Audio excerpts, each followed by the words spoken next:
Into Sunday, for the first game on Sunday, we have the Steelers plus 10 at the Bills, over under 36.5. Not sure how the Steelers keep getting into the playoffs, but they do.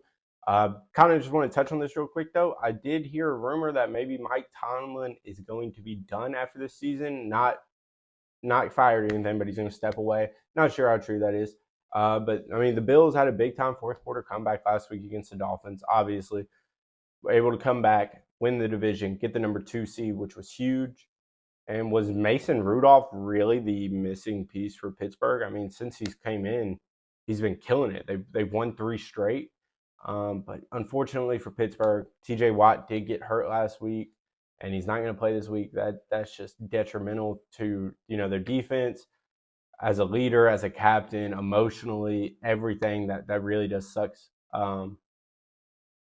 But other than the Ravens, the Bills are probably the favorite to come out of the AFC. The Steelers, they've got their run game clicking with the two-headed monster they have in the backfield the last 2 weeks. Last 2 weeks or so, their run game's kicked it up a notch with Jalen Warren and Najee Harris. They're complementing each other great, and it's working perfect. But I like the Bills minus 10.5. I know the spread's big, but the Bills are at home. And after losing at home last year to Joe Burrow, and not losing at home, but kind of getting blown out, the game really wasn't even close. I expect the Bills to bounce back this year. And I can't see them losing to the Steelers, and I like them to win big. I mean, the Steelers' offense has had – last week they didn't play their best compared to the 2 weeks before that, but I think that's them kind of taking a step back. I know the Ravens have a really good defense, but now Mason Rudolph, he was a third string for a reason. He's played, a couple years here and there for Pittsburgh, but he's never the season starter for a reason. I expect him to take a step back. I like the Steelers' offense to kind of revert back to their old ways. I think they might be able to still run the ball a little bit, but the big explosive passing plays, I think that kind of shuts down, and I think the Bills load up and try to stop the run. Packers plus 7 at the Cowboys, over under 50.5. Look, Mike McCarthy is coaching against his old team for his job. Like, if he loses his game, he's done. He's out as a Cowboys coach. Obviously the Cowboys luck into this 2 seed, which is huge for them because without the 2 seed, they had to play on the road, and we know how different of a team they are on the road compared to at home, kind of like the Dolphins. The Packers have won 3 straight now heading into the playoffs, so they're building a lot of momentum. But the question for me is, we've seen the Cowboys have trouble stopping the run. So are they able to stop the Packers from running the football? And can Jordan, if it becomes a shootout, can Jordan Love keep up with the Cowboys offense? I don't know if Jordan Love can keep up with the Cowboys offense, because if it does become a shootout, that means you're throwing the ball a lot, and then that gives the Cowboys, they get to tee up. They get to rush the passer, do what they love to do. So I don't think the Packers can have this become a shootout. I think it needs to stay at the highest in the 20s. It cannot get no higher than – it can't get into the 30s. Otherwise, I don't think the Packers have a chance. And I know the Packers defense has played better the last 2 weeks, but they really haven't played anybody. They played the Vikings, and then they last week they played the Bears, and so they did slow down the Bears. But I don't think they'll be able to stop the Cowboys offense.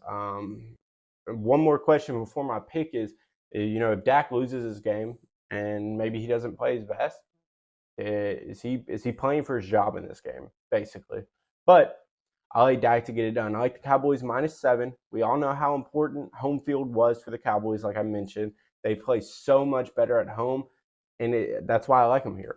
And I don't see a way they lose this game without having a complete meltdown. And like I said, I think the Cowboys are going to be able to put up points all over the Packers, and the Packers cannot have this become a shootout. So I just don't see how the Packers stay in this game.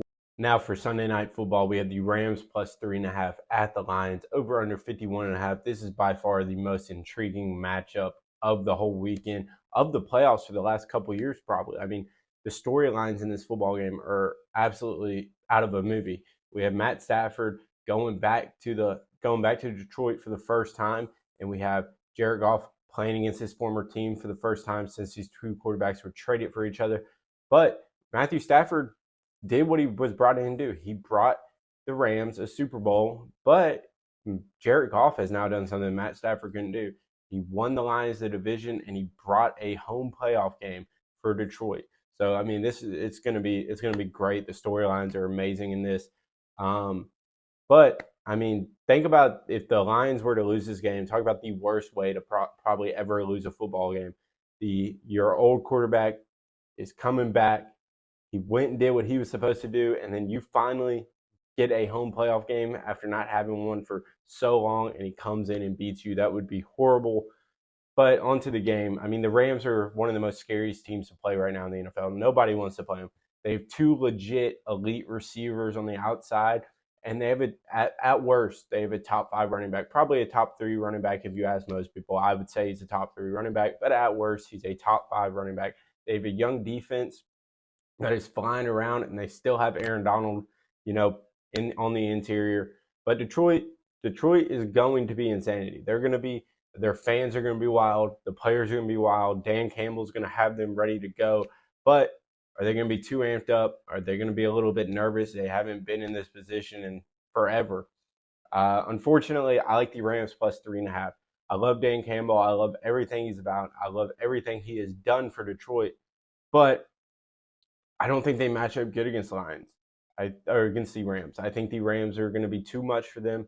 I believe that the Rams are probably one of the scariest teams in the NFL right now, and nobody wants to play them because of how well Matt Stafford's playing. He's probably playing better than what he was playing the year they won the Super Bowl, which is scary to think. And I truthfully believe that Matt Stafford is probably going to have the best game of his career that we've seen, especially at least over the last 2 years, but probably going back three years. I think he's going to play his best game on Sunday Night Football going back to Detroit. CeeDee Lamb, 100-plus receiving yards, coming off back-to-back 13-plus catch games.